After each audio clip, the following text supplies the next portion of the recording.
Hello everybody. This is a video dedicated to explaining switching agents when treating diabetic macular edema. This is an evidence-based approach to the idea of switching your agents, especially switching your drugs in anti-VEGF therapy for diabetic macular edema. We all know that we have different anti-VEGF drugs in the market right now. However, the major drugs used in our daily practice is bevacizumab, ranibizumab, and aflibercept.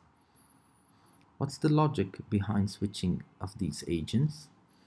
We all know that there are different pharmacokinetics and dynamics, and the idea of tachyphylaxis is already reported in AMD cases, meaning that the eye can get used to the drug and not show a good response when using it furthermore.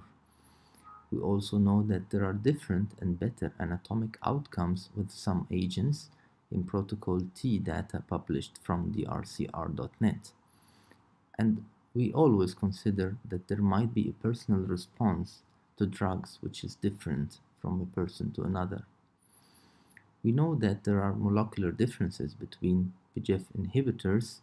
If we look at the sizes and the chemistry of ranibizumab, aflibercept, and bevacizumab, we do know that they are different in size and they have different affinity to VEGF-A, which is 10 times in case of Lucentis ranibizumab in comparison to bevacizumab. Aflibercept has actually 100 times more affinity to VEGF-165 than both bevacizumab and ranibizumab. It also has some placental growth factor inhibitory effects, which might give it a better outcome anatomically and maybe visually. Longer intraocular half-lives are also reported. When they were compared together in Protocol T by the RCR.net, we know that at 2 years we had 73% of cases treated by aflibercept achieving dryness and normal central macular thickness.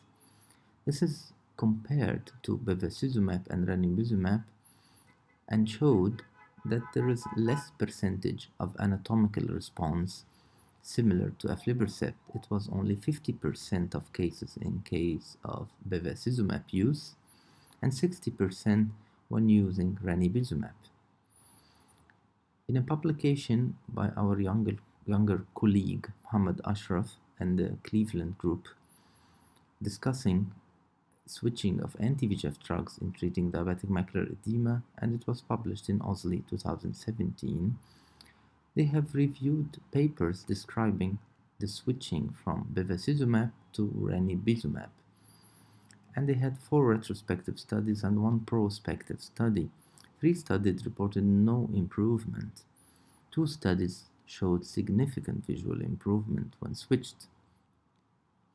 When they reviewed studies describing the switch to aflibercept, they had 8 papers at the time, and all of these studies reported significant improvement in the anatomy, central macular thickness. Only 5 studies showed significant improvement in visual gain.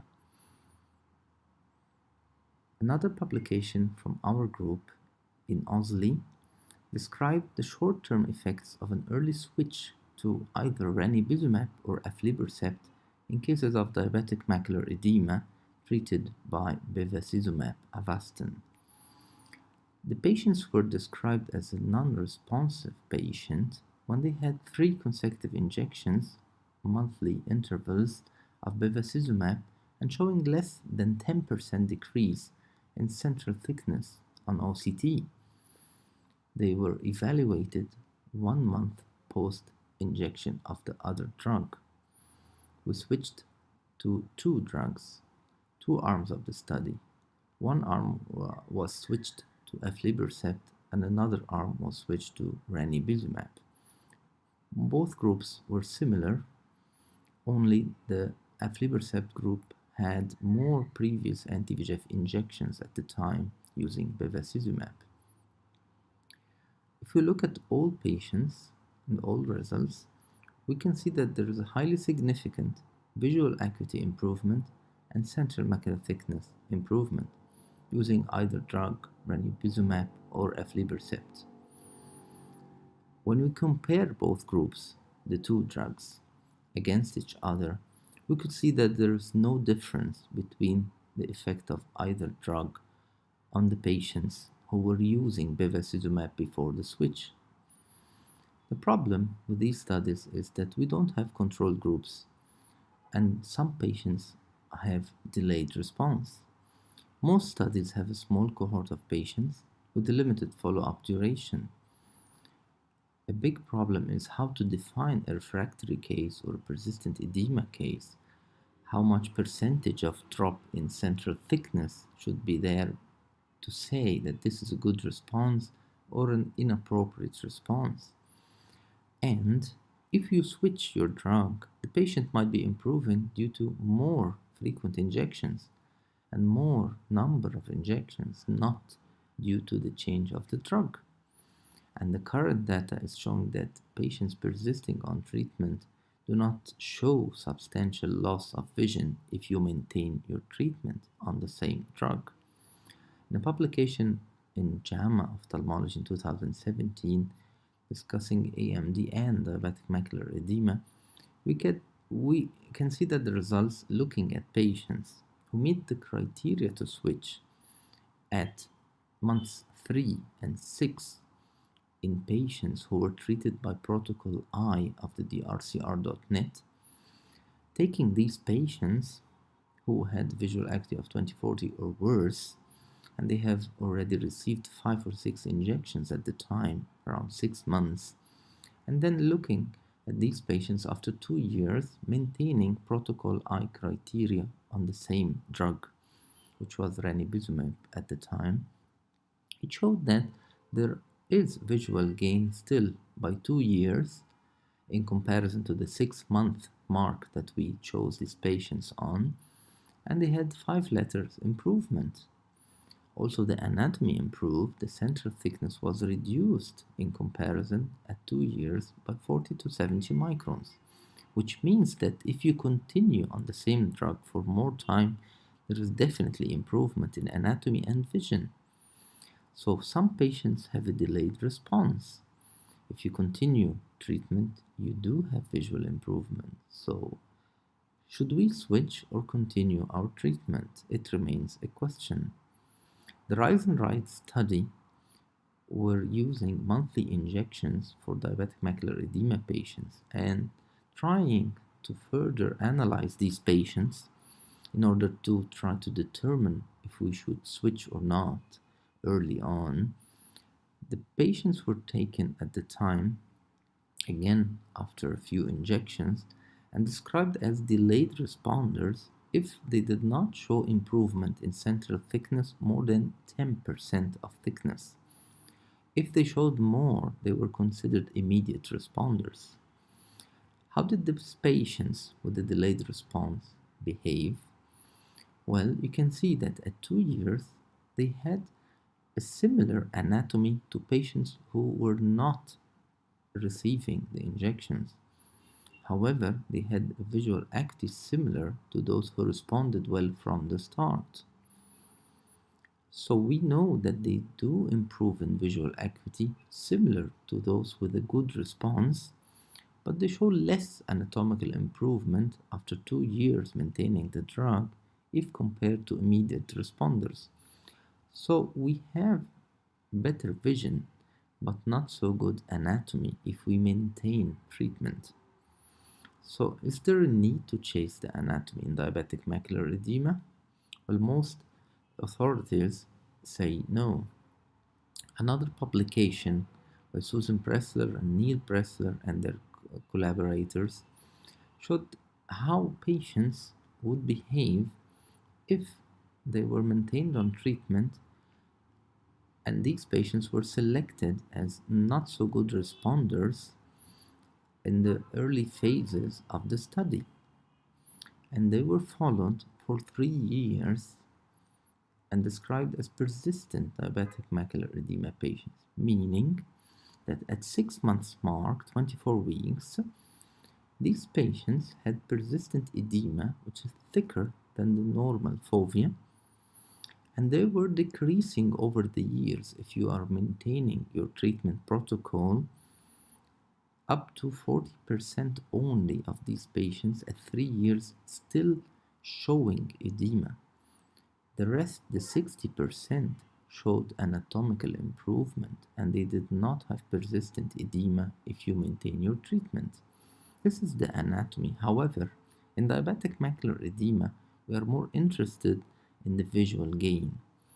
So the patients who did not show edema after 3 years due to persistence of treatment and maintaining your regimen showed 13 letters improvement in comparison to the patients who still had some edema after 3 years, showing also 7 letters improvement. 42% of patients showed 10 letters improvement after 3 years of maintaining your treatment.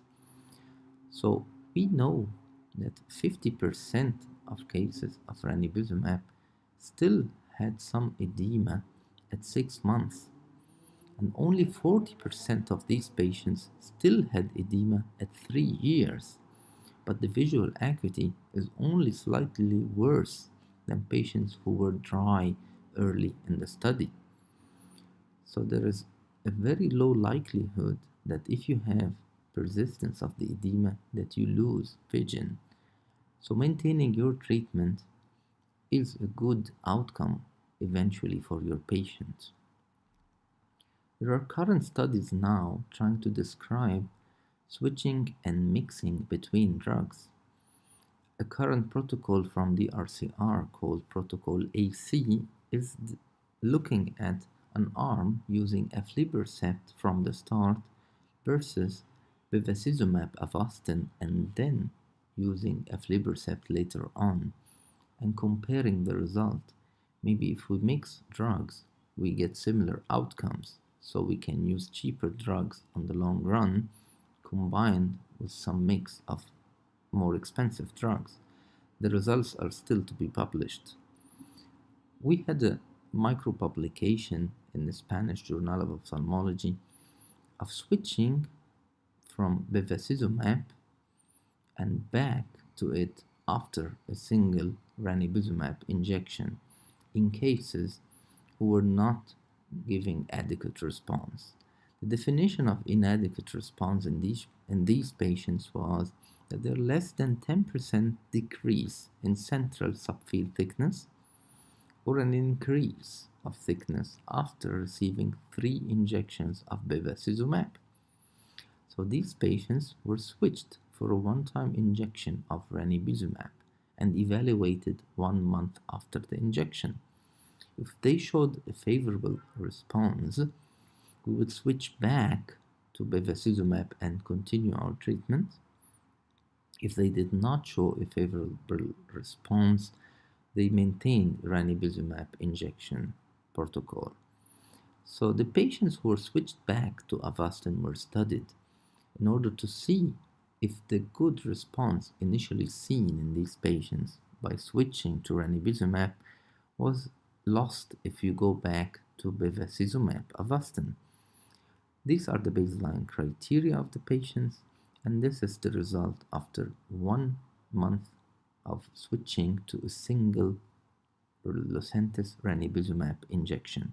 There was a significant improvement in the central thickness anatomy and a significant improvement in the visual acuity gained. So these patients were then switched back to bevacizumab, and when we did this, there was no significant change, meaning the patients did not lose the good response they got by a single Lucentis ranibizumab injection. Going back to Avastin maintained the improved anatomy and improved vision for at least 1 month thereafter. How about if we switch to steroids? This was studied mainly in the Protocol U of the DRCR.